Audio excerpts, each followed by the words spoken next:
We will see when it's live. Joanna, by the way, I pressed the button, so we're getting into the live now. It's not live now. Are you okay? Yes, let me check the channels if we are online. Okay.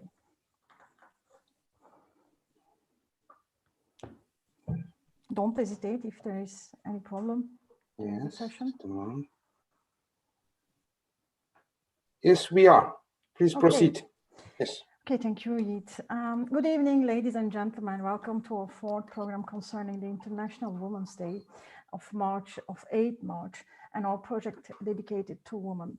As you know, the CHP unions organize this project under the hashtag not just one day, but every day. Tonight, our session is about the Istanbul Convention, the gender equality studies, the European Women's Lobby, and also the CHP's progressive approach. Like our previous session, we are fortunate this evening to have an important and very interesting guest in the action of women. Our interlocutors tonight are from Turkey, Ms. Sera Kadıgil. She is the CHP's Member of Parliament of the Turkish Assembly for Istanbul. And from Brussels, we have Joanna Maycock. Joanna Maycock is Secretary General of European Women's Lobby, and Aslıhan Tekin from also European Women's Lobby Coordination for Turkey and for Women's Coalition Turkey. Ladies, we welcome you and we thank you for agreeing to participate to our session. In addition of that, we are also fortunate to have the support of the CHP Provincial Presidency of Istanbul. We also thank, by the way, the President of CHP Istanbul, Dr. Canan Kaftancıoğlu.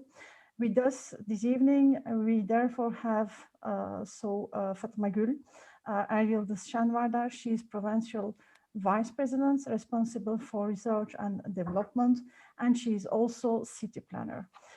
This evening, she will be with us as co-chair, and for this session, we thank her and welcome her as well.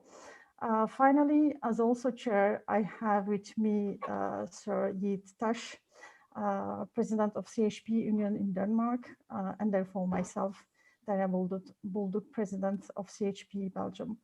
We wish to all of our viewers in Turkey, but also all around the world, a pleasant evening with us. We are sure that this session will be very interesting. Before starting with the question, I would like just to commemorate one person, Ceyda Sungur, referred as a being the woman in red during the Gezi events. Unfortunately, she recently succumbed to a terrible illness. We will remember that she suffered a lot as a woman also. With that, I will give the word of the floor to our co-chair, Fatma. I would like to thank the Republic Party's European Association of Republic Peoples inviting me to this broadcast.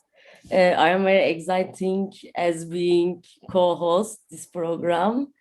We are pleased to cooperate with European Unions of CHP and nowadays, you know, Recep Tayyip Erdoğan has decided to withdraw from the Istanbul Convention. We attract great importance to broadcast to explain why we need to Istanbul Convention.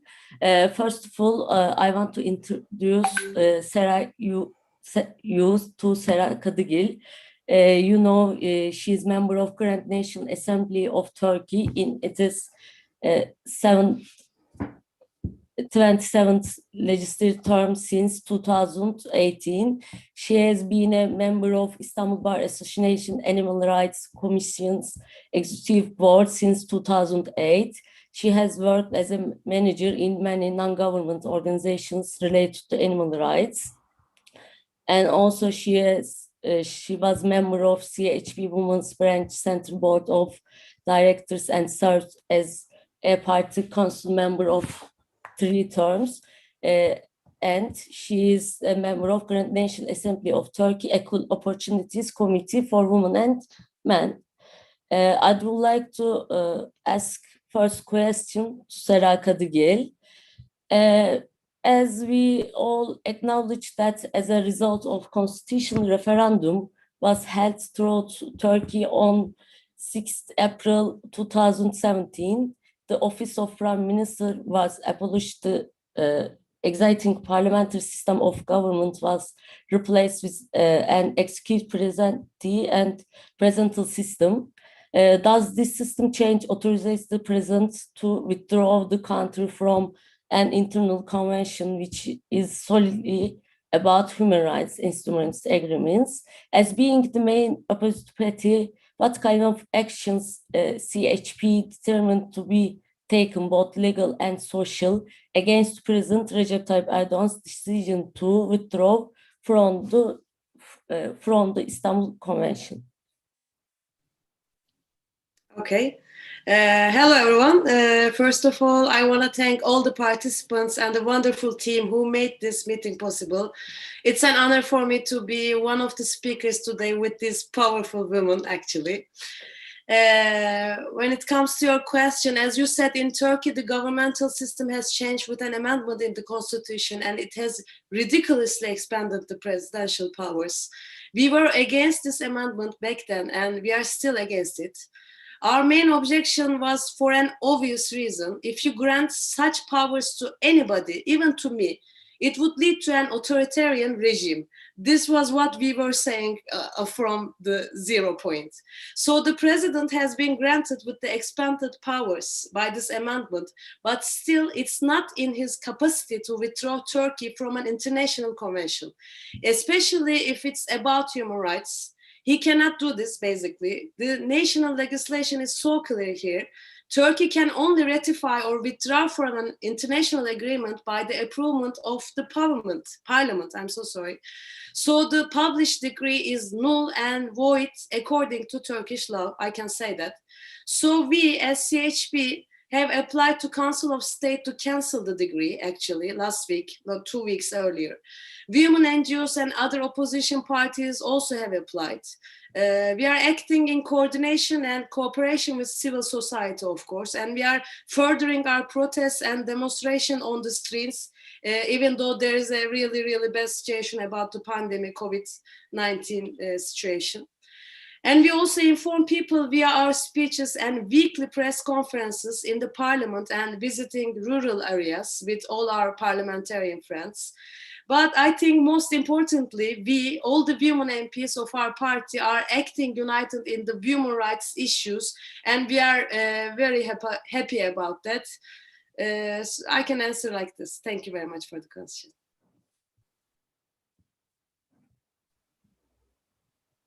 Thank you, Sera. I have a question to Joanna. Joanna, you are on your CV. I have your CV. So you are a European woman rights campaigner and the Secretary General of the European Women's Lobby. So you arrived in Brussels in 1992, and you have been for 12 years chief of the Brussels office of the International NGO ActionNet, dedicated to fighting poverty. You took over the leadership of the European Women's Lobby since 2014, and you have been described by Politico. This was very interesting for me, as a powerhouse on the Brussels NGO and political scene.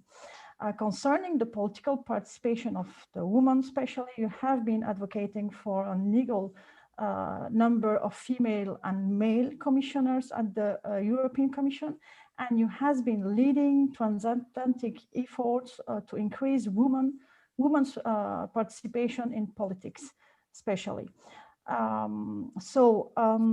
With this CV, I would like to say, wow, first of all. For people who do not know, who can you describe your organization, the European Women's Lobby? What are your main activities? What are the association or partners that make it up? And also, in short, what are you doing concretely? If you can also describe briefly concerning the Turkish NGOs who participate to EWL, it will be fine for us. Thank you. Thank you so much, Derya, and thanks to all my fellow panelists. Indeed, it's a powerful bunch of women.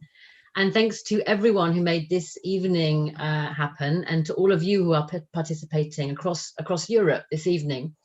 And it's a real honor, actually, to be part of this incredible series of talks on women's rights. I was so thrilled to learn about your campaign, Not One Day. I always have that expression myself when International Women's Day comes around, and everybody invites us to 1,000 events and then forgets about women's rights for the rest of the year. So I really am thrilled about your program of multiple events on women. Thank you very much. So thank you, and congratulations to you for that. And it's because of me, I'm afraid, that everybody has to speak English this evening. So I really apologize for that. You're welcome. You're welcome. I can just say merhaba to everybody. It's a good beginning, by the way. From Schaerbeek in Brussels, which, if you know Brussels, is the heart of the Turkish community in Brussels.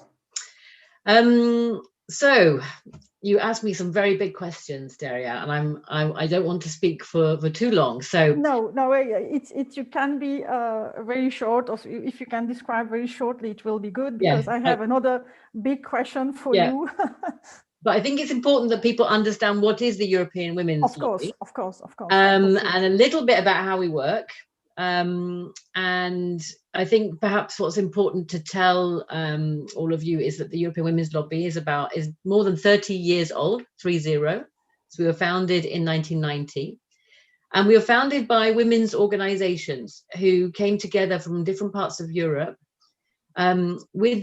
with the understanding that there needed to be a stronger voice of women actually in the policy-making arena and the legislative arena in the EU. At that time, in particular around the increasing legislative power of Europe around social Europe, so anti-discrimination at work, maternity leave, anti-sexual harassment at work. And so there was women's organizations who came together to found really a platform for women's organizations and women to really influence the European Union. So we've been around for more than 30 years, and we have grown massively in that time. We have now more than 50 member organizations, and each member organization is itself a network. So we have national coalitions in more than 30 countries, so all EU member states, plus one ex-EU member state, the UK, and some potentially future EU member states like Turkey and Serbia. But we also have members that are networks. So they are organizations that are not present in only one country, but in many countries. And they maybe pull together around a theme. So we have, for example, the women's section of the main European trade unions. We have the women's section of the European Disability Forum. We have young women's organizations, etc. And altogether, that brings together more than 2,000 women's organizations in Europe. It's absolutely massive. And we pulled together that collective voice and power to put influence on member states and governments, as well as on the European Union institutions. And we work together with our members. So we have an office in Brussels where I'm normally based. We have about 15 staff members in Brussels. But the main power and work is really around coordinating the leadership and voice of our member organizations in those spaces. And so you will have the pleasure of hearing from Aslıhan Tekin, who is our board member from Turkey and who represents the Turkish Women's Coalition within the European Women's Lobby. So she will be able to tell you from a member perspective how that works.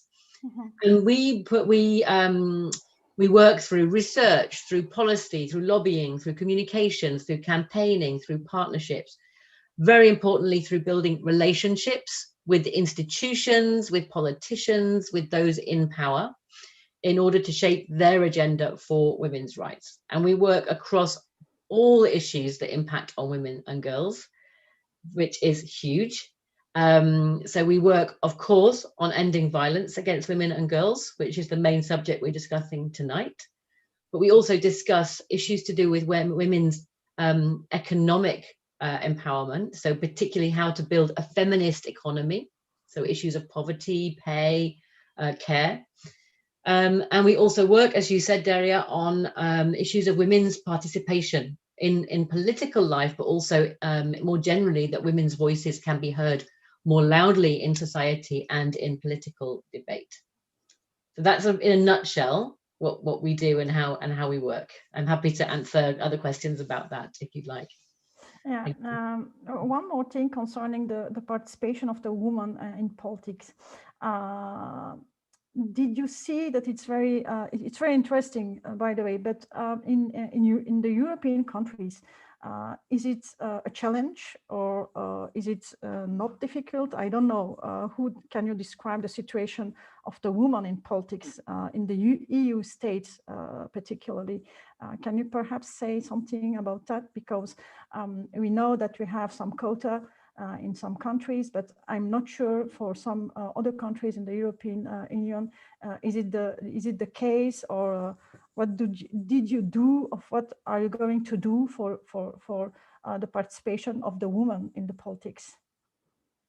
Great question, thank you, Derya. Yes, I mean, perhaps the first thing I should say when it comes to women's rights in the European Union, actually we've stopped progressing on equality between women and men in the European Union for the last decade. So, and we know that because we have great statistics that are gathered, official statistics that are gathered by the European Institute of Gender Equality, which is based in Vilnius. I have a fantastic tool that really helps you understand where we're making progress, where we're not making progress, where we're blocked, where we're stopped on all aspects of women's lives, actually. And so that's called the Gender Equality Index. If anybody is particularly keen to find out a bit more, it's a great online tool. You can look at different countries in the EU and you can look at different indicators. And so what I'm about to say, it comes directly from the statistics gathered by IGA, but I'm also going to add some comments from our own perspective as well. One of the so in a nutshell, it's really difficult for women in political life in the European Union, as it is everywhere. And in fact, when we look at the overall statistics on equality between women and men in Europe, the lowest statistic is the statistic on women's political participation. Out of, whether it's on education or health, or it's women in public life, which is the lowest statistic. It's the one that's also increased the most because it's so low that there's actually a lot of room for improvement. And that looks at women in parliaments, women ministers, also women on boards in public companies. So it has a range of statistics. But we know that less than a third, I should say the other way around, more than 70% of parliamentarians in Europe are men. So men are greatly overrepresented in our parliaments. The statistic is even higher when it comes to mayors of cities. I think it's still something like 85% of city mayors are men.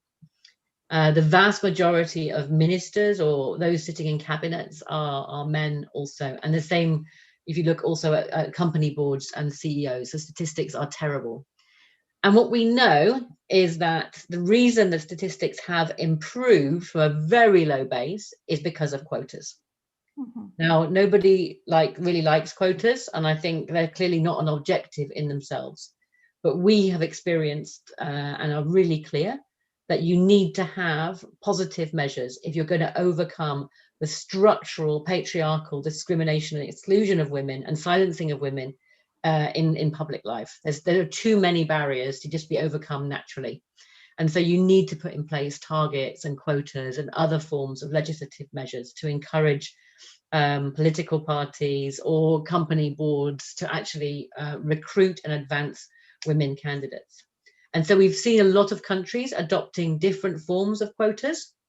They might be quotas that are imposed on parties, they might be legislative, or they might be more target-based. But generally what we've seen is where there are quotas, there is a significant shift in the number of women.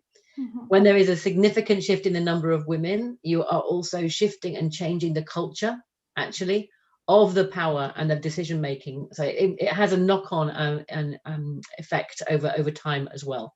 And we're really excited to see that in the European Parliament, we now have 40% women, which was a kind of threshold for us. I still want to point out that there are more than 100 more men MEPs than women MEPs. So there's still a vast majority of men in the European Parliament. But I think I also wanted to mention a very long time demand of ours was to have a woman president of the European Commission. Yes. And to have a commission that would be 50-50. So Derya, you kindly revealed how long I've been in Brussels and therefore how old I am. But when I arrived in Brussels in 1992, there were 12 commissioners at that time, 12 EU member states. And there was only one woman commissioner. It was a complete boys' club. And if you told me then that someday it would be 50-50, I think I would have laughed. So it's actually sometimes things which seem very, very distant can be achieved. And it's not the only thing that matters for women's rights, but if you have to have women at the table, if you're going to have women's rights issues discussed and advanced, that's absolutely clear. And to have a fair and democratic representation of women and men in all those decision-making spaces is vital for our democracies and definitely for equality between women and men and women's rights. Can I say one thing? Actually, I want to really not forget to say this. When it comes to women in public life, one of the really increasing barriers to women's participation in political life, and I'm really curious to hear whether Sera has something more to say or Fatma has more to say about this from their own experiences, but is the prevalence of online violence against women in political life. And what we've seen really over the last 5 years is really shocking levels of online violence, threats of rape and death, which are directly aimed at women and trying to silence women from the public debate, and particularly women who talk about women's rights. And so we have done a program of work to better understand the nature of online violence against women in public life and politics. And we've also developed some training programs for women. I think Aslıhan, you might even be a trainer in that, right? Of how to deal with online violence and what political parties and parliaments can do and what individuals can do. So I just wanted to mention that here in case it's of interest to you. Our program is called Her Net, Her Rights. Yes, thank you for your description. It was very, very interesting.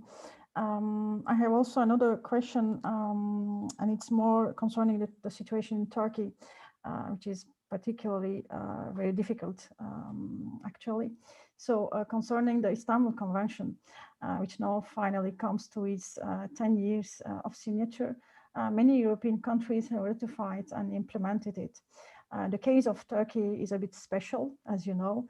The ratification was made by the Turkish parliament in November 2011 and implemented in August 2014. The implementation on the ground was very difficult, or we can also say very challenging. A lot of women are daily confronted with violence of all kinds, physical, sexual, psychological, or economics, or online, as you have already said. Particularly in Turkey, many women have lost their life and continue losing their lives on daily basis. Unfortunately, it was almost become an everyday story. Through all this situation, the Turkish President Erdogan suddenly decides to withdraw Turkey from the convention, while the Turkish women ask only from the legislator for a more muscular support by punishing the crime or the act of violence in a just way. What are the reflections today will come to you, or that you have received, and what's your position about the situation in Turkey today? Joanna. Yeah, I was just unmuting. Thank you. I mean, we're absolutely devastated by the actions of President Erdogan in relation to the Istanbul Convention, clearly. But we're not just devastated, we're also activated. and motivated and mobilized across our membership throughout Europe to do whatever we can to support our sisters in Turkey in whatever mechanisms we can find to help prevent the withdrawal from the Istanbul Convention. So we're using the power and the knowledge and the access that we have with the European Union institutions, with the European Union member states, through our members across Europe. And we're working in very close partnership, of course, with our Turkish Women's Coalition, a member of European Women's Lobby, with Aslıhan, Selma, and really trying to work out what are the best tactics and strategies we can use to really stop Turkey withdrawing from the Istanbul Convention. We think it's a real disaster for women in Turkey. It sends a terrible signal about the state of women, the rights of women and girls, and even the protection of women and girls against male violence in Turkey. So furthermore, it sends a terrible message about the Istanbul Convention itself to other EU member states, where we see also some reluctance from some EU member states to stay within the convention or to ratify it. So we are absolutely doing everything we can to stop the withdrawal from happening. For us, the Istanbul Convention is the most important and the most comprehensive international treaty with respect to fighting and eliminating really male violence against women and girls and domestic violence. It has really a unique place for us. We've worked for these 10 years. In fact, before, we worked to help shape the Istanbul Convention and help work to design and shape it through our experts on violence against women throughout Europe. We have what's called the Observatory on Violence Against Women, which has members from different EU member states who come together to analyze, to understand, and to propose and to learn from one another. And that observatory was really instrumental in shaping the Istanbul Convention even before it was signed. And we have worked together throughout these 10 years to campaign for the signature, the ratification, and the implementation of the Istanbul Convention throughout Europe, and also by the European Union as well. So we've also been seeking first the signature, but we've been also asking for the ratification of the Istanbul Convention by the European Union. Just to put it absolutely simply, the Istanbul Convention and its implementation saves lives. It saves women's lives. It saves the lives of girls. For sure, yes. And we are publishing a report this week, which is actually a report for the 10th anniversary of the Istanbul Convention. We've carried out analysis. We have a question. We have especially a question concerning the report, but so can I answer your question, Derya, about? Yeah. Okay. Concerning some European countries, such as Poland and Hungary, they are also going to withdraw. We are hearing that from the convention. So it will be a disaster. But who can we imagine that some countries, especially in the EU, can have this choice of withdrawing the convention? Is it acceptable from the part of the Council, of the European Council? Because they have also ratified, and they have, for some country, they have not implemented it. So what can you say about those countries? Yeah, thank you very much, Derya. So yes, there's been, I think that's the first thing I can say is in relation to Bulgaria. Yeah. So Bulgaria was the first EU member state where actually the Constitutional Court decided that the country could not ratify the Istanbul Convention. So that was, was it 3 years ago now? That was the first sign that there was some really organized opposition to the Istanbul Convention, particularly coming from religious groups and religious fundamentalist groups in different countries in the EU. And it doesn't seem to matter which kind of religion. It seems simply that groups have been, who are interested in upholding very traditional views of the family, have become really organized in their opposition to Istanbul Convention. So we more recently, the Polish government has been making statements about withdrawal from the Istanbul Convention as well. We're getting very mixed messages, but it's really clear for our members in Poland that it would be extremely serious step backwards for Polish women and girls if Poland withdraws from the convention. And the fact of being in the convention is a really significant and important safeguard for Polish women. It also means that there are accountability mechanisms internationally to check what is happening in terms of the legislation and practice around violence against women. So our members particularly wanted to point out that there has been a really deceitful, dishonest campaign against the core concepts of the convention. And where we want to stress that this is a convention about prevention of violence against women, about protection of women, about prosecution of perpetrators. So it's really about violence against women, whereas the campaigns which have been very deceitful have been talking about the constitution being unconstitutional, being against the family somehow, as if the family needs to contain violence. Really shocking things. Another thing to say from our Polish perspective is that there's also been a campaign by a sort of extremist Catholic group called Ordo Juris in Poland that has been trying to propose an alternative treaty, international treaty, and I think this might concerning also the woman. No. It's an alternative convention about protection of the family, protection of unborn life, and this is a kind of a proposal seems to be brewing. We have no idea where this treaty would be housed, but I think there are a number of countries, or certainly a number of church groups, that have been pushing for that. And I suspect that may also be in Turkey as well. But yes, this I must say, in response specifically to your question, though, the EU doesn't have jurisdiction over the Istanbul Convention because the EU hasn't ratified it either. It's a Council of Europe convention. Yes. So we have been putting pressure, and Aslıhan's going to talk more about that, I think, on the EU institutions, the Commission, the Parliament, the presidency, the Portuguese presidency, to really call out Erdogan's proposed withdrawal, and also to intervene in the case of Poland.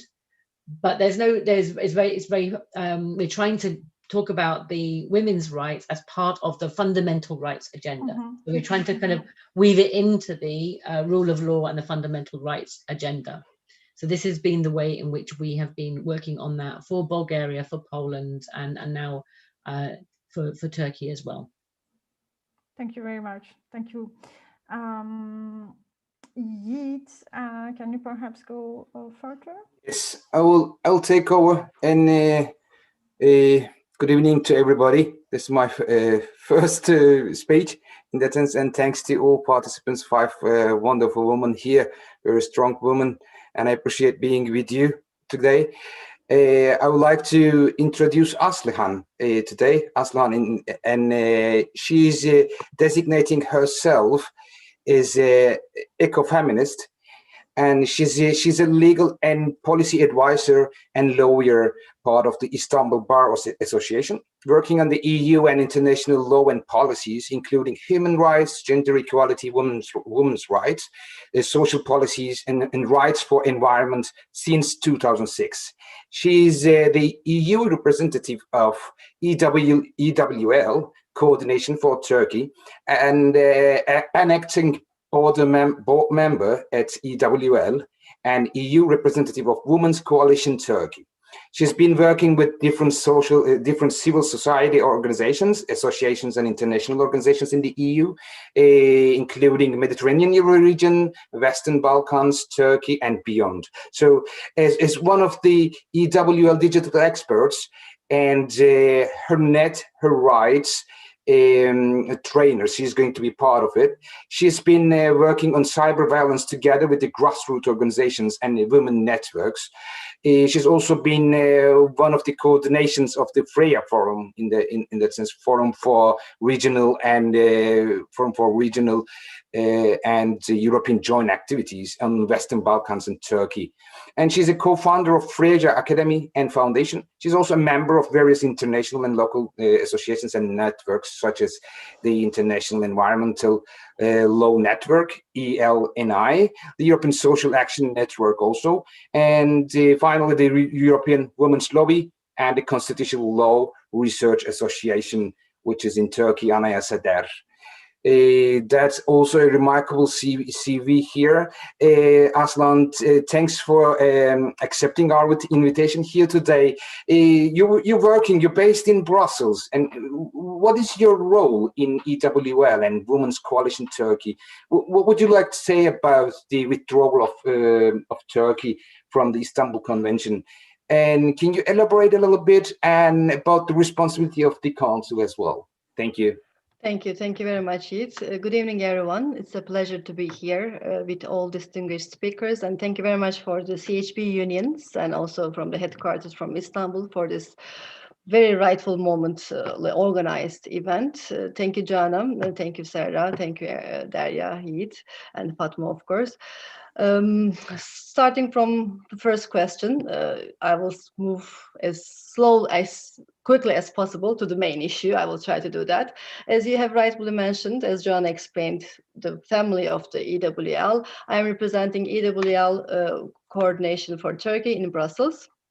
And starting from the EWL coordination, we are trying to, as a feminist platform, we are representing diverse stances within our platform from Turkey, different women from different backgrounds within their diversity, including LGBTI organizations too. And our national coordination focuses actually on how we can get more involved in EU policies from a feminist perspective, and also putting the public pressure to carry EU feminist as an agenda into Turkey.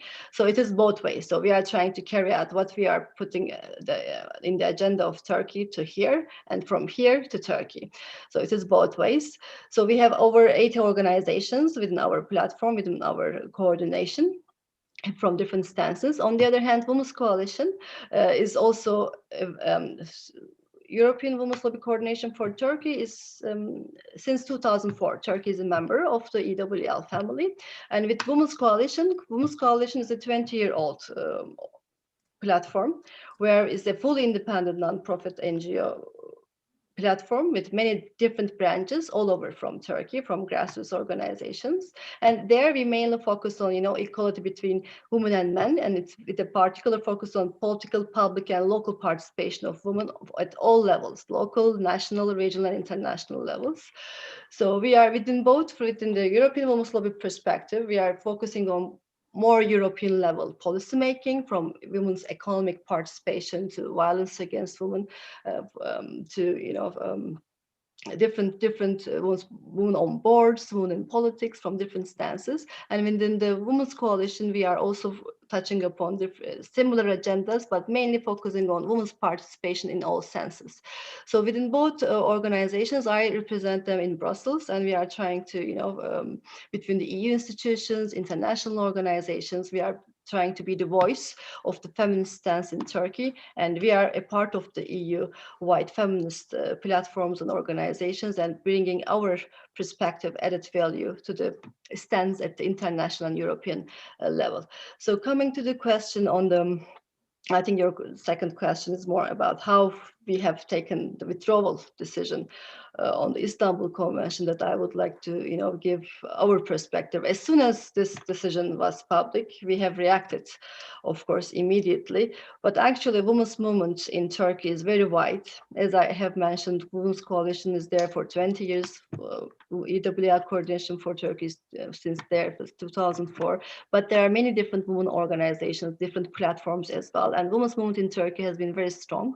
And for the Istanbul Convention, since last summer, when everybody was focusing on the COVID and the impact of COVID on women's rights in all levels, from economic to, political leadership, we have tackled that, and on top of it, we have been, replying to the attacks on Istanbul Convention, and it was already there in the agenda since summertime, and now on the 19th of March, during the UNCSW 65th, during the month of International Day of Women's Day, the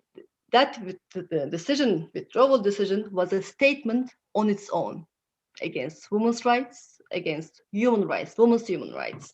So immediately, women's movement in Turkey with our organizations as well, we have reacted.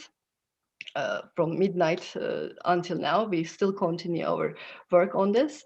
We are trying to, women's movement was on the streets, we still there, we demonstrate, as Sera has rightfully mentioned. The struggle has been very strong, but women's movement is very strong in Turkey too. Together with LGBTI organizations, we have immediately shared our statements. We have approached the EU institutions, Council of Europe.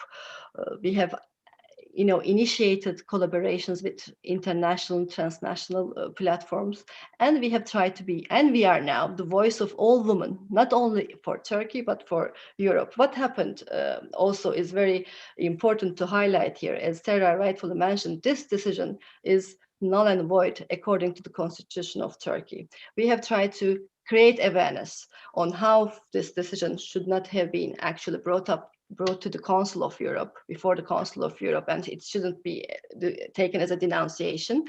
But of course, there are different mechanisms, and there are different Council of Europe has certain roadmap to follow as an organization itself. So this denunciation has been enacted, the application, the notice has been given, and then process has started. But in Turkey, immediately, bar associations, women's organizations, political parties, they have applied to the Council of State, which is Danıştay. It is the highest administrative court in Turkey. And they continue to do that.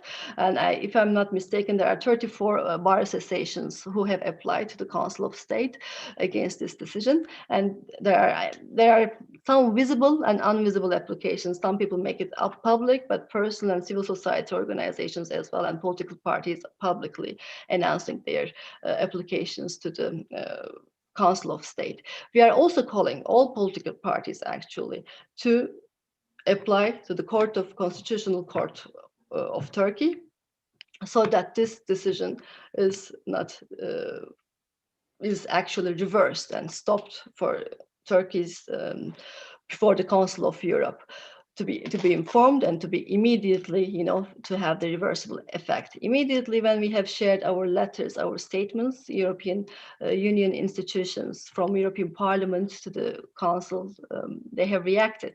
All women's movements were alarmed, and they were in touch, as Joanna rightfully mentioned, from our memberships and from our contacts and from many women's organizations and platforms.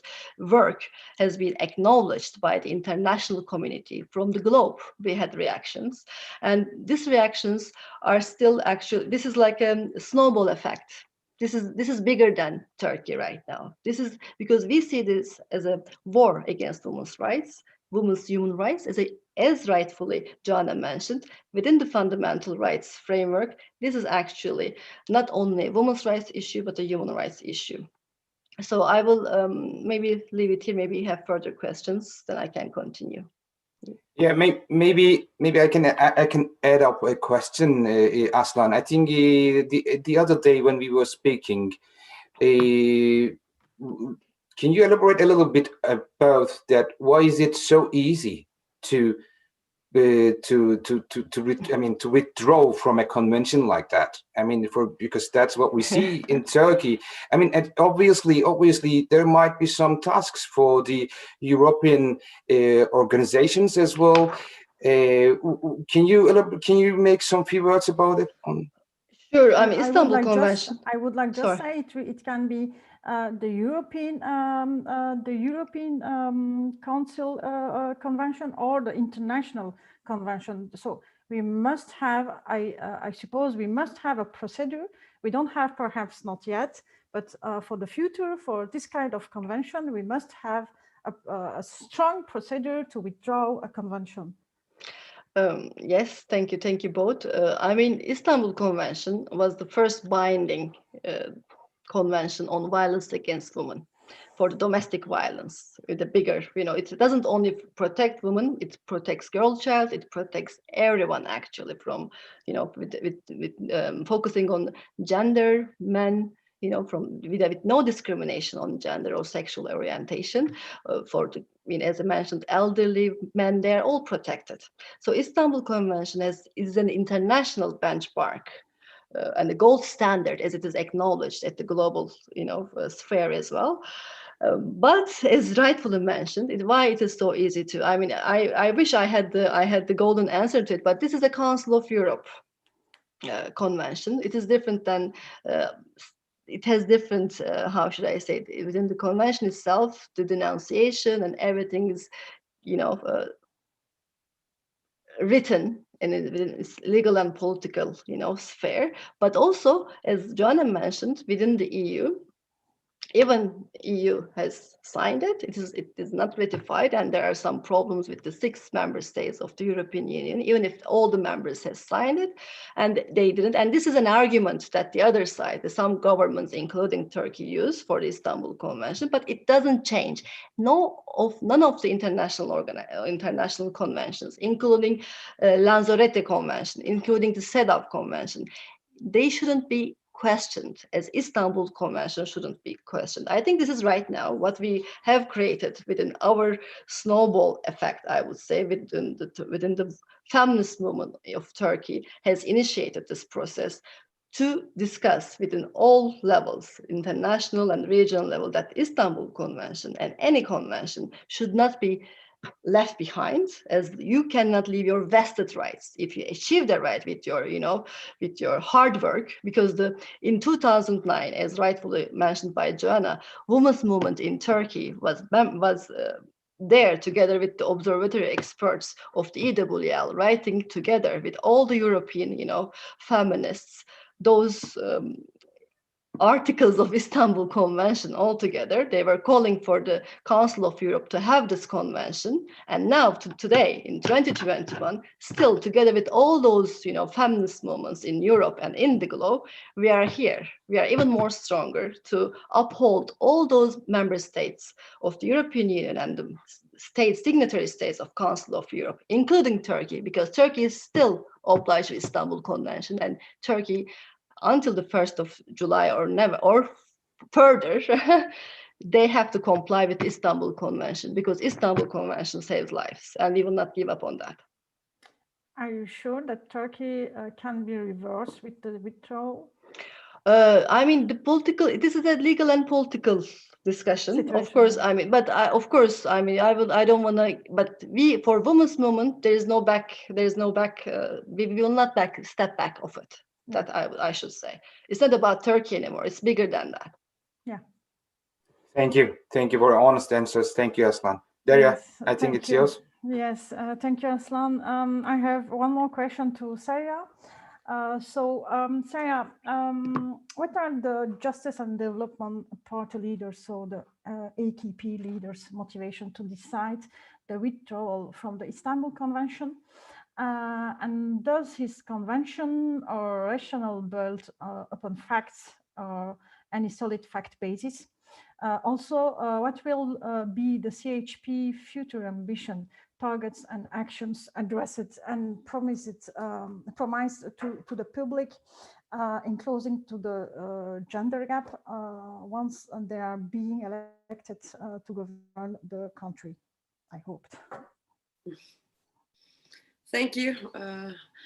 I would like to start with the motivation of the government, but after I listened to Joanna and Aslıhan, actually, I'm really getting very, very angry about this issue over and over again. It's been like 1 month, and I'm still so angry about the issue. And I wasn't expecting anything like this. People were warning us. The women movement was warning us as the parliamentarians that can be happen, and we were like, come on guys, this is too much, this cannot be happen. Yeah, I'm a lawyer, and I was never even imagined that this could happen. So this is a really difficult question to answer for me, but I will try to stay civil. So if I start with the motivation of the government, the polls shows that the support to the party has radically dropped, and it's still dropping for AKP. So they are doing some small calculations to have votes from radical groups, as Joanna says. And as it happens all the time with the conservative right governments around the world, all these calculations, of course, depend on religion, nationalism, and so-called, I'm calling it so-called family values. Some people argue that AKP is doing this to manipulate the public opinion, to give people a false agenda, to distract and keep them from discussing the main problems. I have to say that I definitely disagree with that, because all authoritarian regime attacks women's rights and gender equality, as we can see from all over the world. They are not changing the subject. Attacking to women is the real subject for them.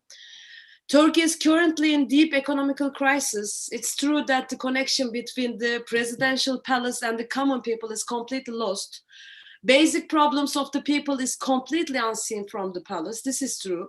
And they have their own agenda. And I believe that attacking women, one of the most vulnerable groups, it's not a secondary issue in their agenda.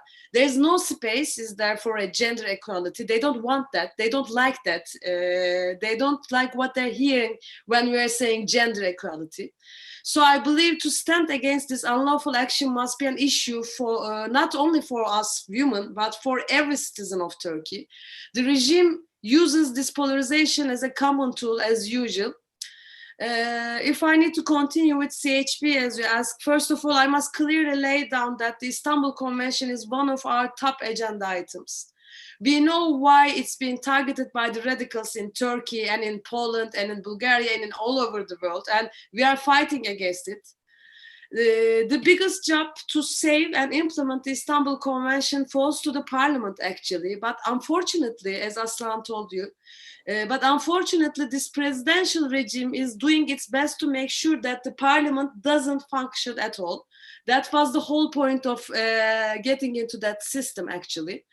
One of the biggest shortcomings we see in the parliament is that KEFEK, we have a committee on equality of opportunity for women and men, is not functioning properly.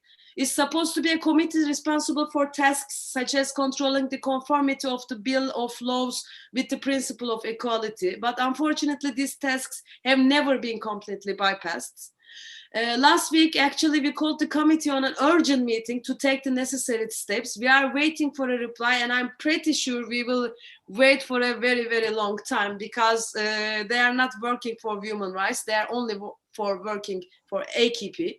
And I think the most important thing is, as women MPs and our other sisters in the party and actually all over the world, and I actually want to thank Joanna again and Aslıhan again for all their supports, because we feel your support, we hear your messages, and it actually gives us, it makes us stronger enough to fight against this darkness. So in our party, with our other sisters in our party, we are trying to do our best to act together on the issue that concerns women, actually, because we cannot change anything alone, and we are strong only if we are together. We know that. We learned that from the hard way, actually. In addition, the underrepresentation of women in the parliament, considering the Turkish population, doesn't make our jobs any easier while fighting with patriarchy. Joanna mentioned that there's 40% of representation of women in EU, I guess. It's a very, very, very big dream for us at the moment, because in here in Turkish parliament, we have 500 male MPs and only 100 Turkish women MPs, I'm so sorry. For this reason, as CHP, on the 8th of March this year, we prepared a bill of law regarding some changes on the law on political parties. In summary, in this bill, we propose a legal regulation requiring equal representation for both genders in the parliament. Of course, we noted the demands of women NGOs before submitting the bill to the parliament. And most importantly, we know that all this can be achieved only we can teach the importance of gender equality to all people, especially to the youth. And we will work for ensuring this in the first place, that includes putting gender equality lessons back into our education systems. I think this is the most important thing a government can do to avoid violence against women or domestic violence and everything else, because I think everything else we are doing is just mapping the floor. There is a big hole in our ceiling, and it's still dripping, and all our governments, especially AKP, are just mapping the floor and saying we are fighting against violence with women, but they're not. If you want to fight against it, you have to teach people gender equality. You cannot criminalize these terms and stuff. I think I talk enough. Thank you again for this question. So we are going to see what will be the future of the proposal of CHP concerning the gender equality in the parliament precisely, and I think it will be during the month of April. So it's only 45 days after the proposal of CHP. It was on 8th of March. So by the end of this month, we are going to have the decision of the Assembly concerning this proposal. I can give you a spoiler: they are going to reject it.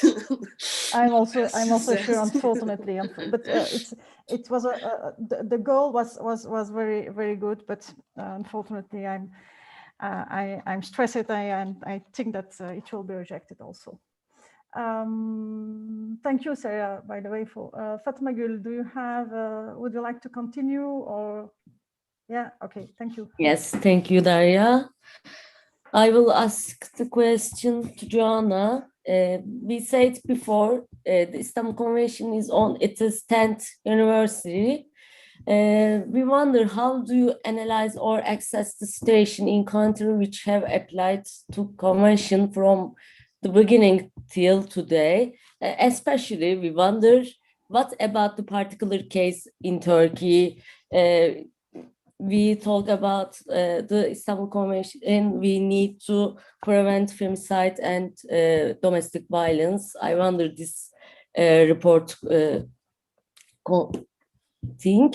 And so we have learned that the 10th University Report of Istanbul Convention is going to be published by EWL very soon. Do you perhaps wish to comment or inform about this report, special for this occasion to our viewers?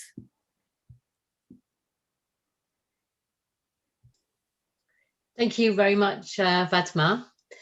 Yes, we have prepared a report to celebrate the 10th anniversary of the Istanbul Convention that we had actually intended to launch in May, when it's the actual 10th anniversary. But with all that has been happening in relation to especially Turkey's participation in the convention, we decided that it was important to bring forward that launch of that report, because we think it really gives very important evidence of the importance of the Istanbul Convention when it comes to combating male violence against women and girls, the impact actually the convention has had in countries that have ratified and implemented. And we also had in our report a range of recommendations for what more is needed, because whereas we are really clear that the Istanbul Convention has made a difference, and in some cases a huge difference, in terms of the changes that we've seen in legislation and practice when it comes to combating male violence against women and girls. We also see that there is a very, very high mountain to climb when it comes to the full eradication of male violence against women and girls. So our report, which will be launched on Wednesday, You can find that on our Facebook or on our Twitter or on our website. It will be launched during the day on Wednesday, and we will also be linking it to what's happening in Turkey. So we've been working with Aslıhan and our sisters in Turkey to make sure that we're making the connection between the importance of the Istanbul Convention in combating male violence against women and girls and what's currently happening. So what I can say already is that we looked at the monitoring of the Istanbul Convention. So we reviewed the Grevio monitoring reports. We also got inputs from our experts from the different countries where the Istanbul Convention has been ratified and implemented. And in almost all cases, our experts and the monitoring committee observed some significant improvements in the fight against male violence against women and girls. And there were lots and lots of examples of new legislation, of new practices, whether that's in training, legislative or police forces, also in other sort of forms of training as well as legislation.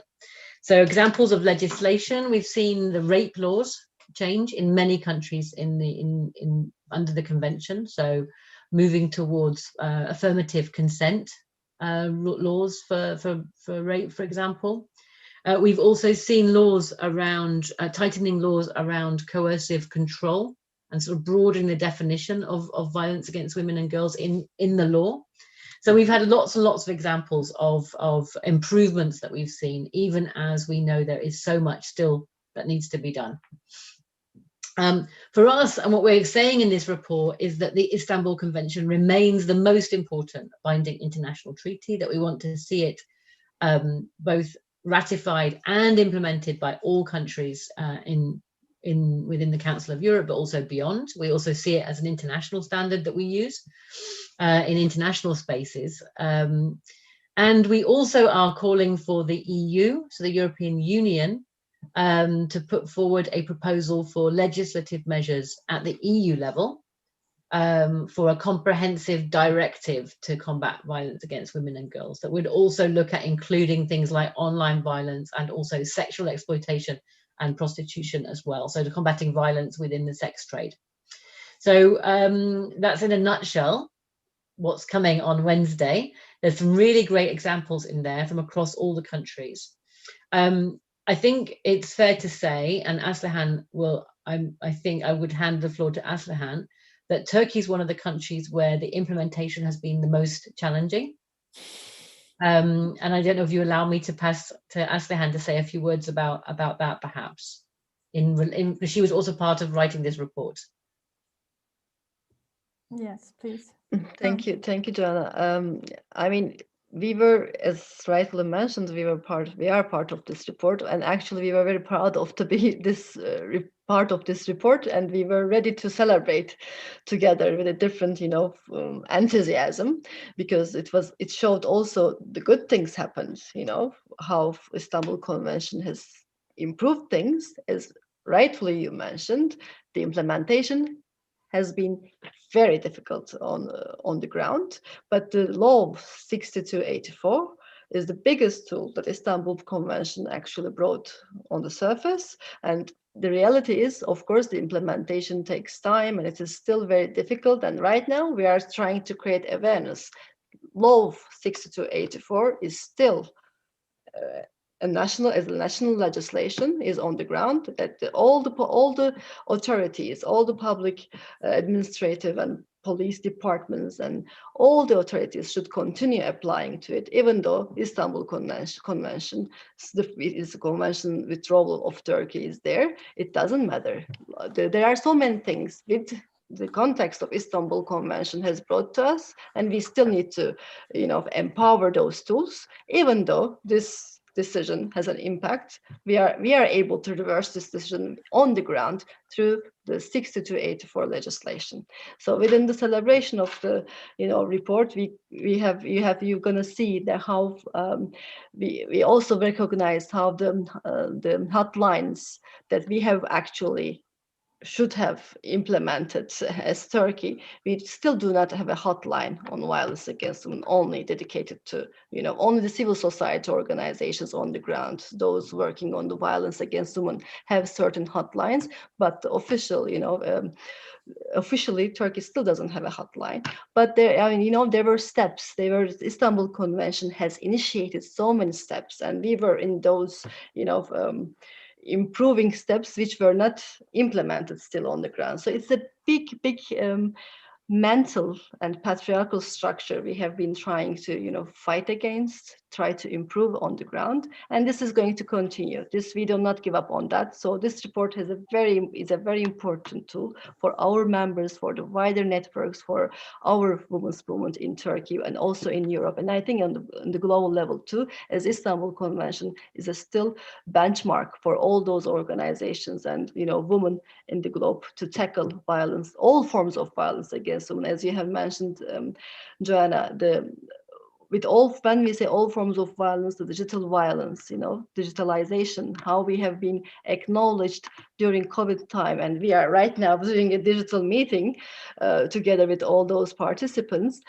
We have faced the reality that violence, we cannot run away from violence in any sphere. So Istanbul Convention is still a tool for all of us to tackle, including digital violence on the ground. So this report will be a very important guiding tool, even though the implementation is very difficult in countries like Turkey. But it doesn't necessarily mean that it will lose its guidance. It will still be our, guide on the ground. Thank you. Thanks for your comments. Yes, Turkey case is very challenging. We live. And another question Derya will ask. Yes, I have a question to Aslıhan also, but before my question, I would like to say to Joanna, especially because last week we had Joanna, the president of the Turkish Association, Women Association, the Federation, and she has sent to you her special greetings. I would like to say that, and I have just seen that she is looking for this session. So I would like also to say hi to Joanna. It was very interesting, by the way. Last week we had also a lot of fine information concerning, especially for the situation of the women in Turkey and the convention of the withdrawal of the convention in Turkey also. So Aslıhan, I have also another question for you. So we know that the NGOs whom are aiming to minimize the gender gap, we have also taken some actions. Sorry, would you perhaps elaborate the context of this cooperation? And also my last question is, are all actions aligned with harmony? Can you say that or not? What is your point of view concerning this situation? Derya, thank you very much. I just wanted to highlight one of the points I have mentioned just about the report before answering your question. There is an application called KADES in Turkey. It is like women support application, but do you hear me? Application. How many women do they have an application or using a mobile phone? To, I mean, there are certain tools, of course, it was initiated. I mean, I just didn't want to, not mention it, of course. There are certain things initiated, but how far they were reaching out to women on the ground who are in need, it is questionable. That's why I was saying that there was no hotline that are reachable to all women within their diversity and within their circumstances in the reality on the ground. So coming back to your question, so you mentioned about the NGOs, how we have taken actions in general. I think it's not only about Istanbul Convention. So I mean, then I should talk about a bit. I think one of your colleagues mentioned during our previous interventions about the gender gap index. The recent gender gap index states that Turkey is ranked, I think, among 130. Yeah, 130. I mean, from my knowledge, it is 133 this year, and among like 150 countries, I think it's something like that. So there, Turkey still is at the very low, at the very, very low. from women in economic life, from women in education, from in health, from political representation in all levels. And as I have tried to mention before, with the COVID-19, women's movements, I mean, we are working very closely within different, layers, within all our diversity, but not only in Turkey, but together with all those, international networks and transnational networks. I mean, we have focused on COVID-19 because COVID-19, I mean, if I'm not mistaken, Ege has mentioned if the real gender equality parity we aim would be achieved in 90 years. Now it's much longer. It's over 150 years right now due to COVID, the impact of COVID-19. So right now, all we are within the European Women's Lobby and within Women's Coalition Turkey as well, we are trying to acknowledge this impact. So maybe I don't know if Joanna I think mentioned before, but the Purple Pact, this feminist economics principles that we have produced is very important for our work, and we have to really focus on how very well the jargon of the European Union, of the international level, how the Green Deal, how the digitalization is important, should actually transform into a care deal, where the feminist economics and gender sensitive budgeting and gender mainstreaming is actually, not only illustrated, but implemented, digested within the systems. And this was actually, I am very proud to say, from EWL coordination for Turkey, İpek İlkkaracan was the mother of the the Purple Pact, together with all her colleagues in the same working group, and we are very proud. We thank İpek. I just wanted to name her here. So we'll want to continue within the EU level and the national level, of course, at the national level as well, to use all the existing tools that can guide policymakers, stakeholders, women's movements, human rights movements, to realize that COVID-19 will not be the first and the last, and there may be many different crises within the, outcomes, within the consequences we are facing. We need to be prepared for a care deal that we acknowledge that women make difference and feminism make difference to change the patriarchy and the systems we are trying to tackle with. So I can say easily, women's organizations, LGBTI organizations, human rights defenders on the ground are very much collaborating and accepting our differences, and we find ways to collaborate, and it is very fruitful. And I think we will have more grounds to discuss on the Istanbul Convention as well. That, I mean, there will be more attacks. Right now, we are seeing a big backlash on women's rights at all levels and human rights as well in the globe. So I think this is the moment to rise up and collaborate as much as we can. And we should not leave the shrinking space discussion to those who shrink the space, but we should enlarge those spaces with our power, with our knowledge and power. I hope it. I believe. Yes. Give her the honor to have a question, please. Yes. Okay. Yeah. Actually, I have noted the accessibility issue that you have called. In that case, I think that's an proactive approach also for the opposition party, perhaps, that when they are working and us also when we are working, this accessibility issue is the main probably we can say mitigation methods in that sense. Well, that's noted, Aslı. Thank you. And I was reading the indexes, and the reports when we were, during this campaign, as Joanna discussed. So when we were building our questions, we were reading all those 2020, 2019, 2018 indexes and the gender equality issues and recommendations and the outstanding tasks and everything. What I have encountered when I was visiting especially the German, there was a kind of German presentation, and it was under European Institute for Gender Equality. And they have, in that index, I spotted that the violence domain as an indicator were excluded from the performance evaluation. So, and then they have given a warning statement on the bottom line of it. And it was saying that data gap masks the true scale of the violence. So that we can recognize there is a data gap over there so that we cannot scale the violence globally in that sense. So providing that, a recommendation has been communicated publicly that stresses out the upcoming task.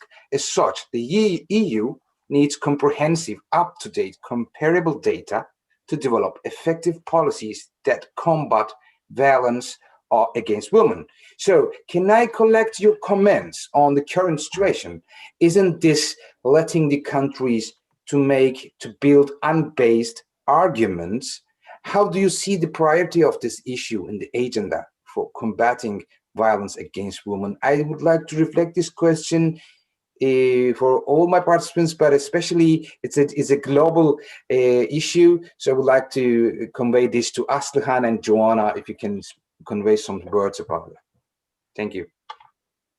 And perhaps also to Sera, if you have something to say about the question, the honorable question of Yigit. Thank you, Yigit, yes. By the way. So perhaps I'll start, and then I'm sure Aslıhan and Sera have more to add. But I think the question of statistics and data is really essential to actually the overall struggle for women's rights.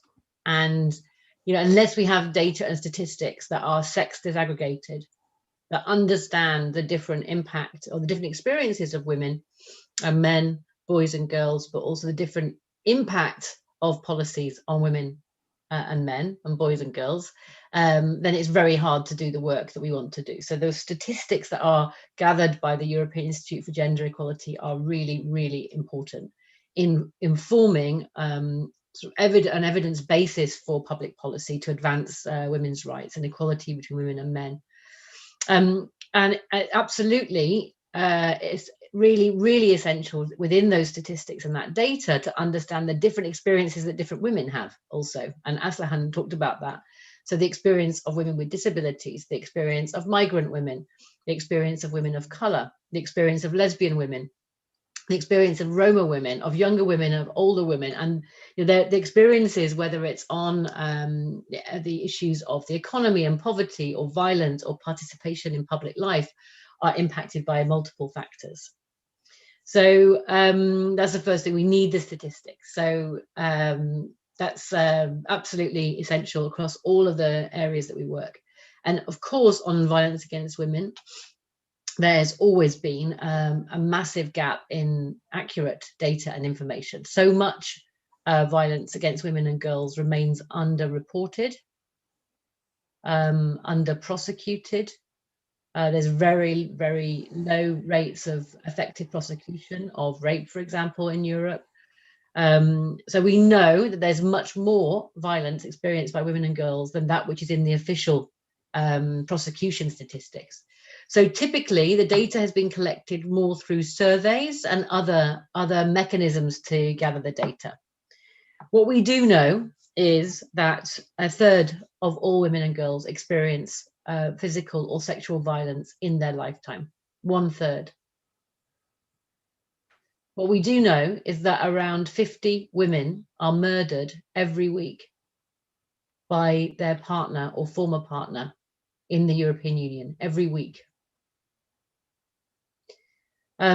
We know that male violence against women and girls is a factor that affects all women and girls, and actually affects all men and boys also.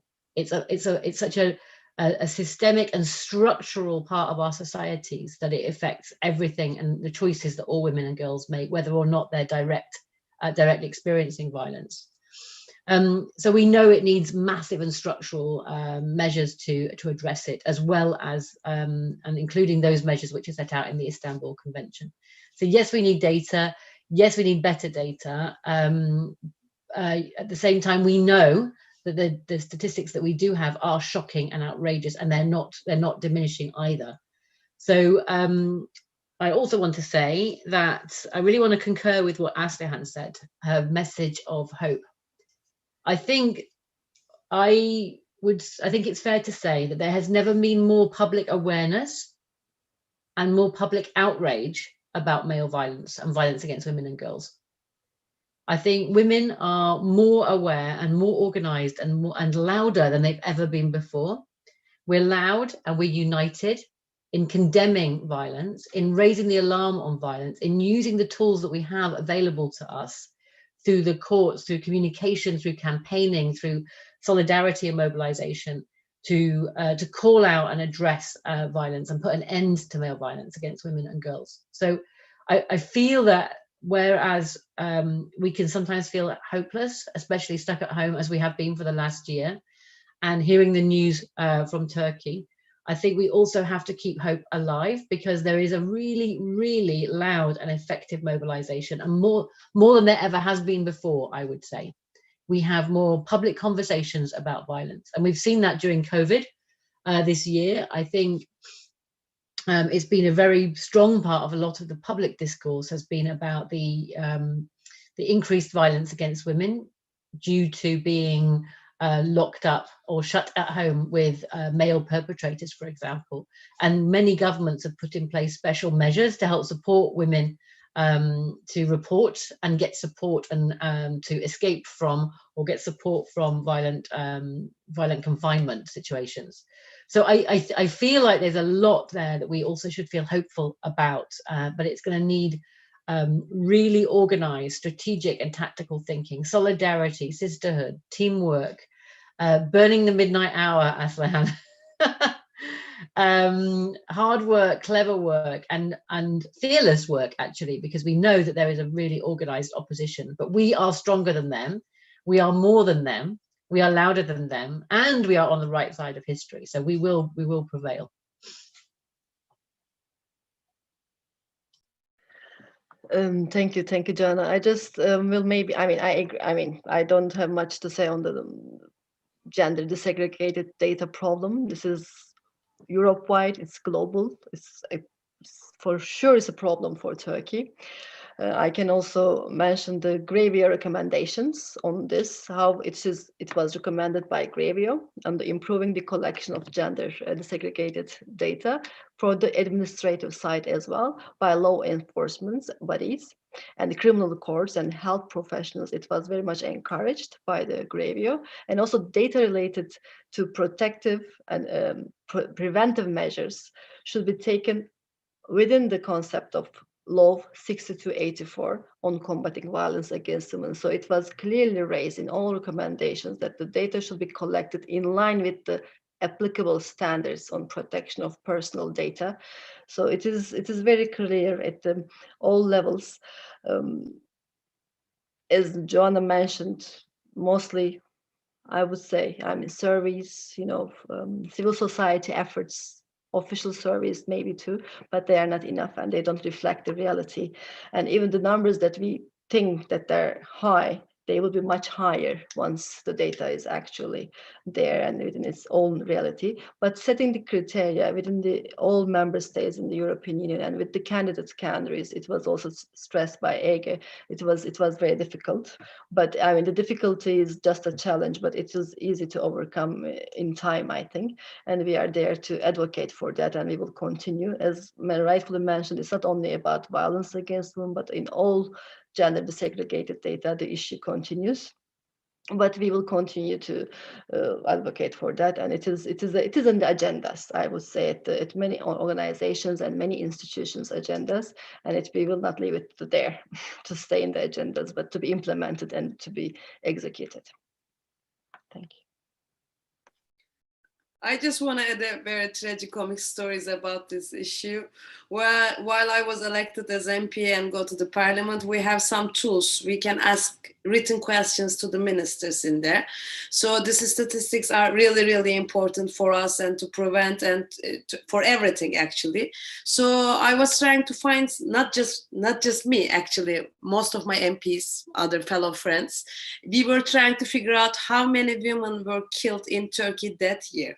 So we asked a written question to the Minister of Justice, and he said to us to ask to the Minister of International Affairs. So we asked to the Minister of International Affairs. He said to us, but they are writing us back like 1 month or 2 months later after we asked the question.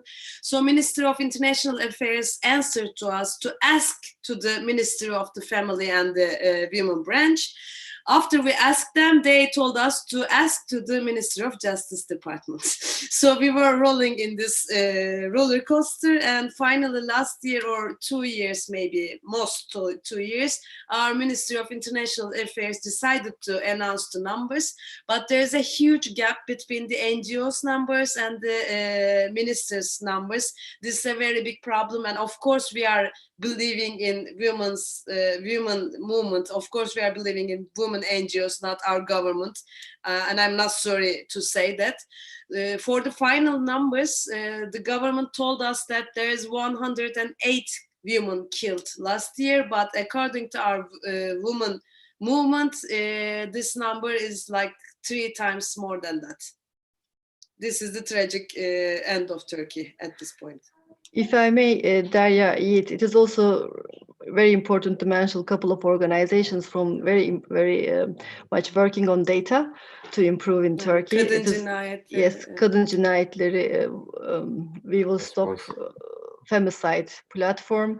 We have Mor Çatı, Purple Roof Foundation, and also TKDF, Canan Gül, as you have mentioned, Derya, before. They have been working constantly on providing data. It is very important to mention their efforts on the ground, because if it will be left to the authorities, we wouldn't have collected such visible data on the ground. But we should not only leave this burden on civil society. That's why gender desegregated data needs substantial policy making. Thank you for you all. I got my answer.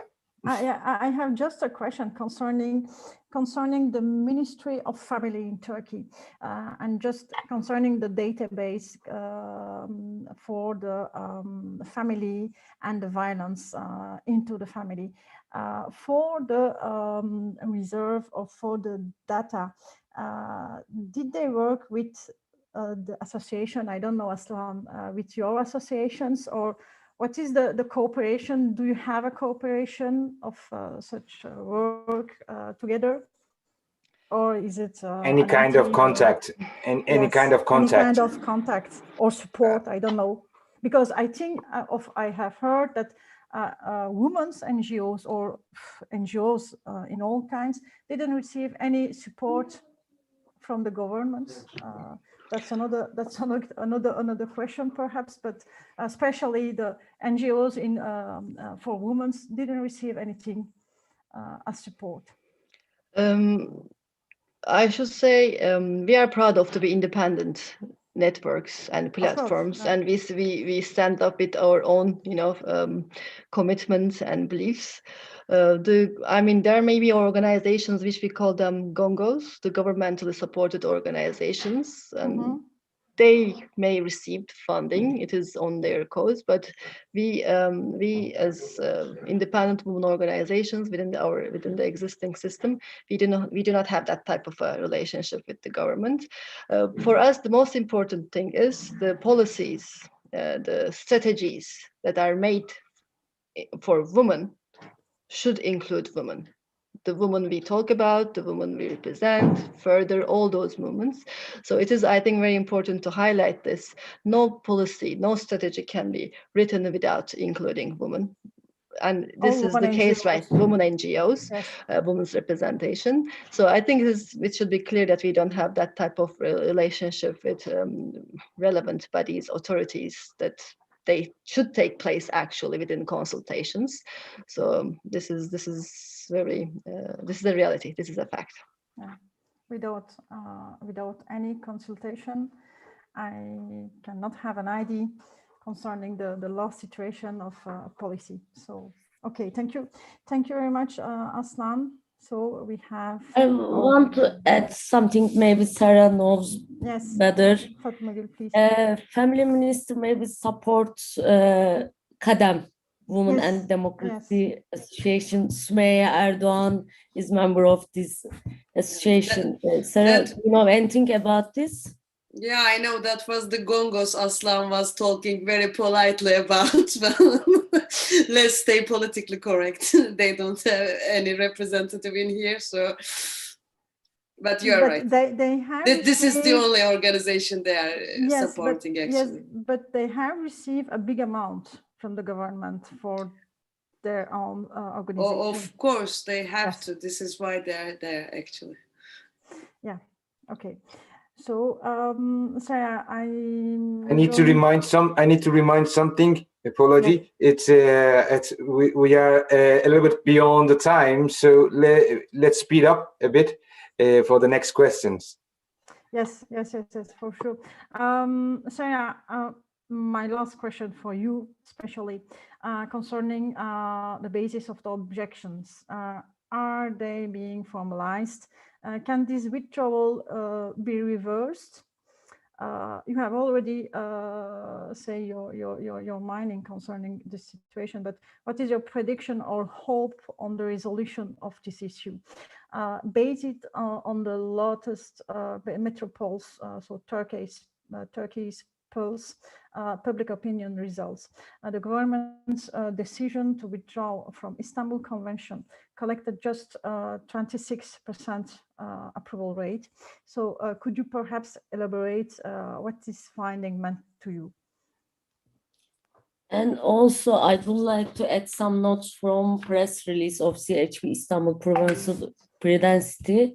We shared the results of Aksoy research interview with 167 women.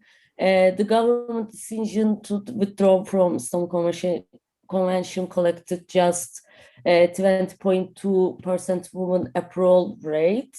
And also, according to this research, the first three problems faced by women are violence, harassment, and family pressure.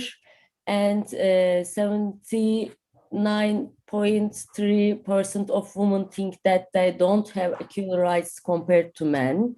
And 96.3% of women don't find enough penalties for violence against women in Turkey, and also Cumhur aligns to 96.3% of women voters don't find enough as well, and 82.5% of women think that the Istanbul Convention that prevents violence against women and defends women's rights.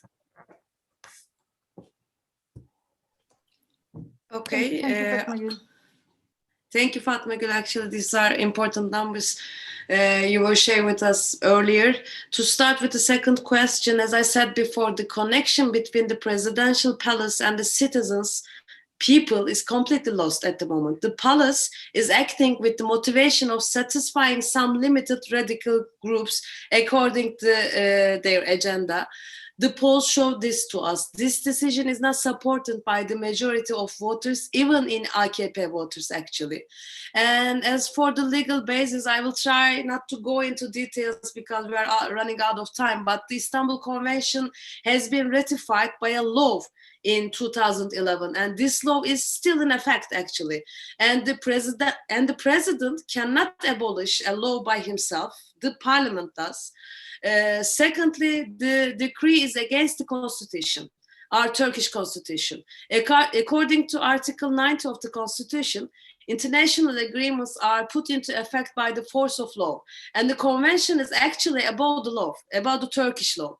It has been ratified by the parliament and therefore has to be denounced by the parliament in accordance with the principle of parallelism, actually.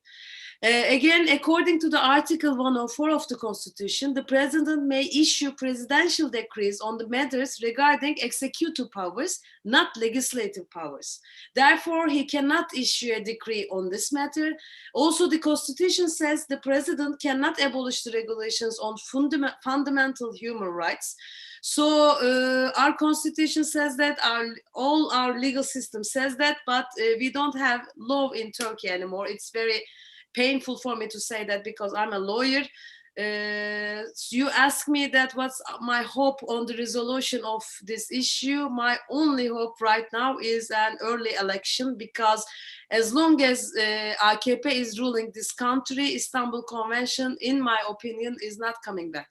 I know that I said that it's not legally in there. This announcement is not legal, it's null and void according to Turkish law. It's okay, but there is no more Turkish law in Turkey. So my resolution on this issue is an early election and change this government, actually. Yes. Your resolution is not only for the Istanbul Convention, but also all the other difficulties, the difficult parts in the policy. So I mean, justice, that is the main problem that we have. So, and it's not only my resolution, actually, it's the only resolution right now for Turkey, yeah, I guess. Yeah. Thank you very much, Sera.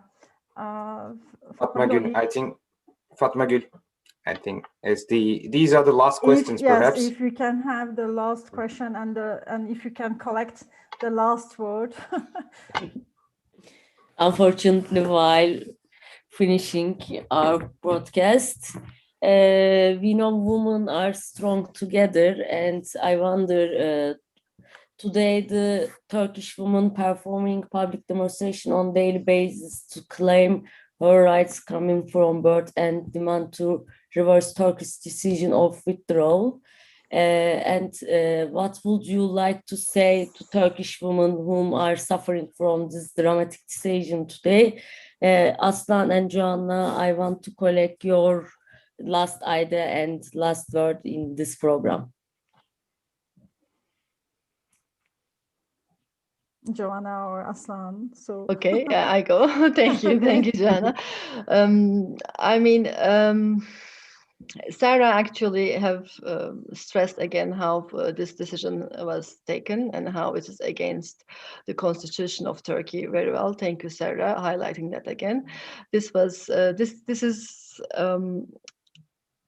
this is, how should I put it, politically correct, but this decision is null and void to all women's and human rights movement. This is clear. But now we are going through a domestic, domestic legislative process that we have mentioned, as there are the laws and the rule of law is not in its rightful place. What would we expect from that decision to come?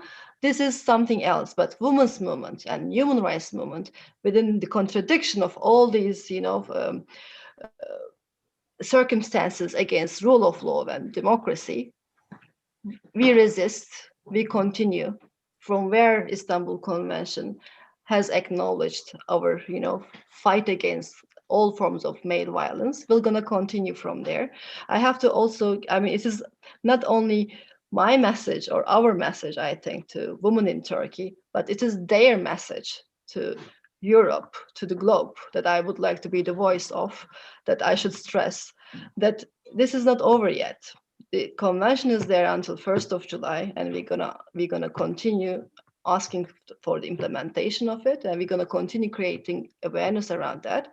We're gonna also stress those institutions that have actually acknowledged and heard our call. European Commission, President of the Commission, von der Leyen, Commissioner Dalli, responsible for equality, members of the parliament, Portuguese presidency, and the presidencies that's going to come afterwards. They will be high on alert. Council of Europe as well, because it is a common concern. It's a common protection and safeguarding mechanism we have to create on Istanbul Convention as well as in all human rights conventions. And we need to highlight, I think, the role of the Council of Europe here once again, and call upon all those state parties of the Istanbul Convention to, uphold Istanbul Convention, as well as we're going to even I have mentioned the Article 80 of the Istanbul Convention. There is Vienna Convention, law of treaties, that we have highlighted as women's movement in Turkey and in Europe, that Council of Europe should address how they can reverse or politically and legally find grounds to reverse or stop this decision.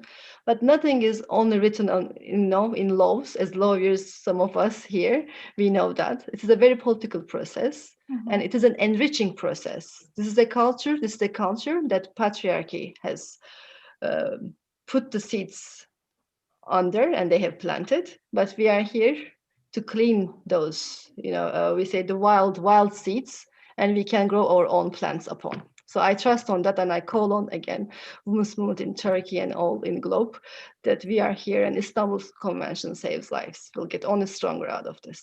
Thank you. Thank you, Joanna. Aslıhan said it perfectly already. So I would just add that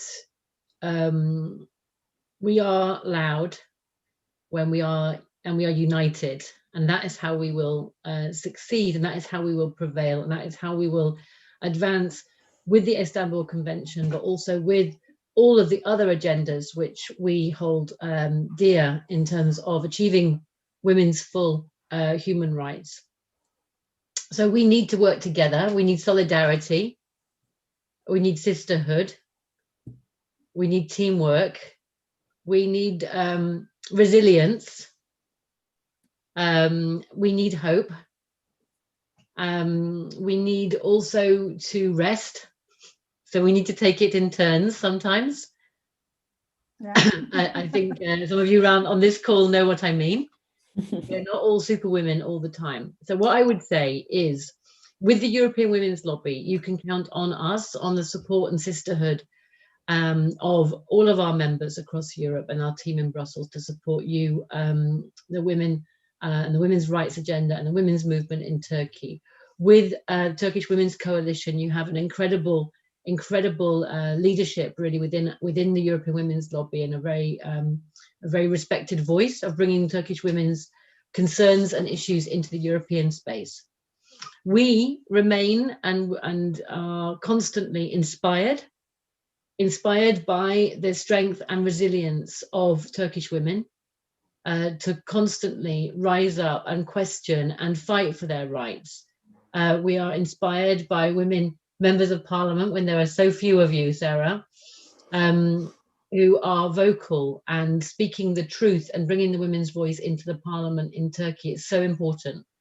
So we remain really, and we will continue to be, I'm sure, inspired by the women in Turkey, and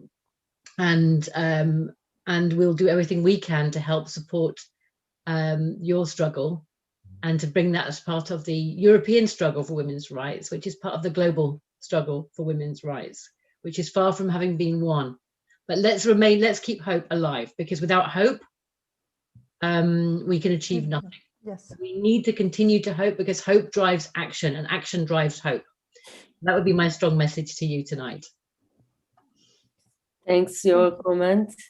Thank you, Joanna.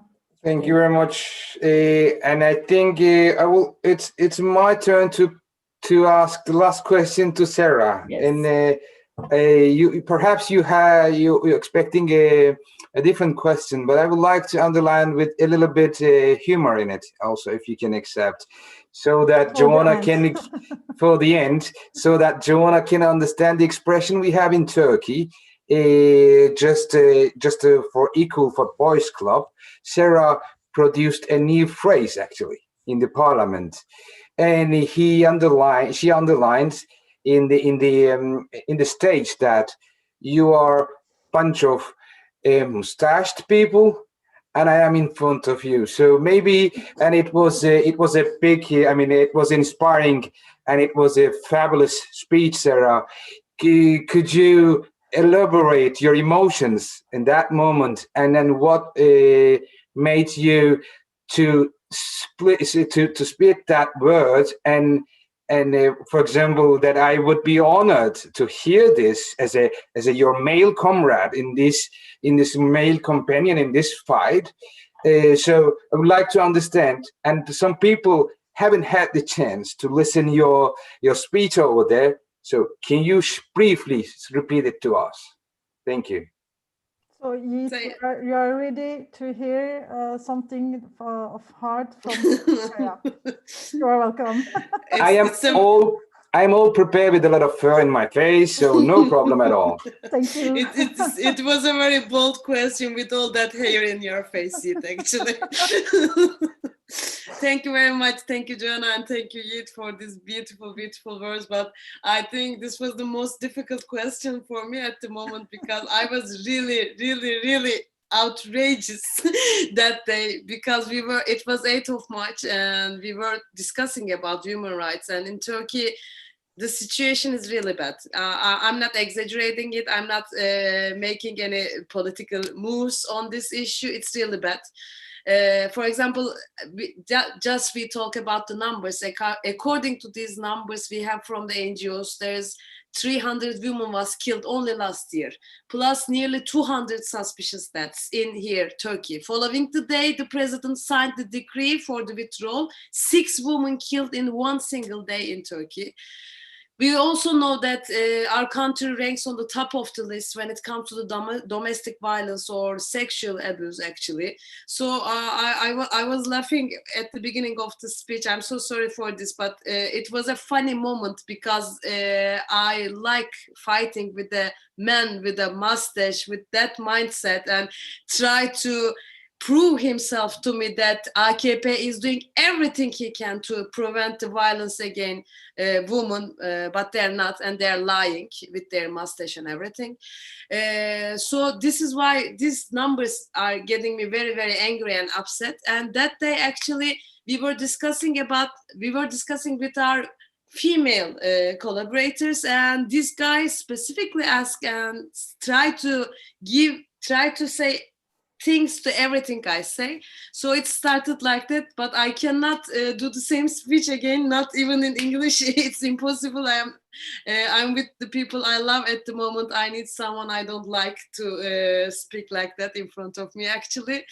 But if I need to turn back to the topic, women are being ignored in other roles in Turkey and not seeing as individuals. This is the main fundamental thing that I'm very angry about these issues, and that's why even before all this happened in Turkey, Istanbul Convention couldn't be implemented fully.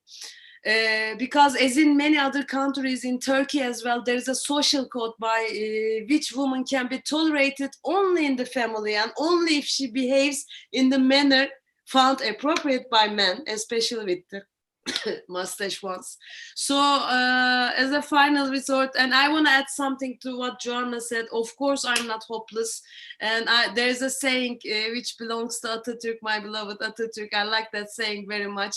There can be hopeless situations, but there can't be hopeless people. It's basically something like that, and I think if you are especially a woman, you don't have a luxury to be hopeless, or you don't have a luxury to, just give up the fight.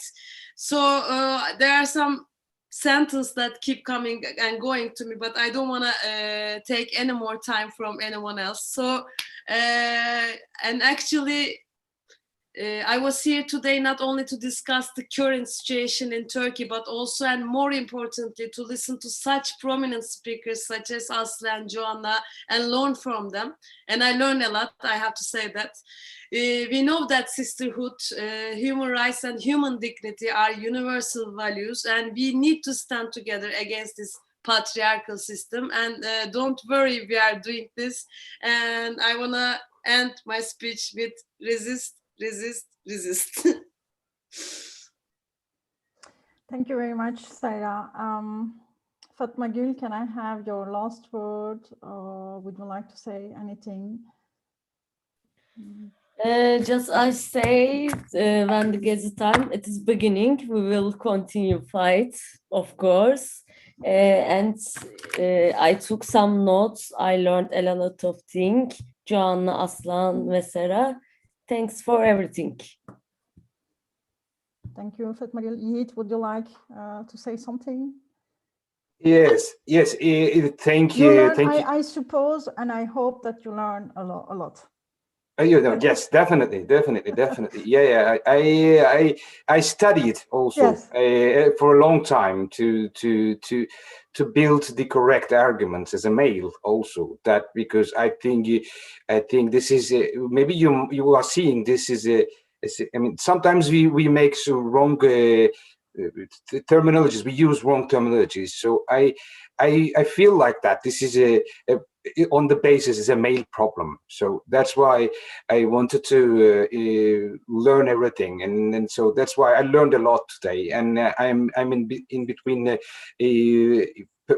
5 fabulous character here, so I have listened a lot, and I have also reviewed the comments so that I can adjust. And so you have very positive comments, by the way. We should say yes, definitely, and it's so.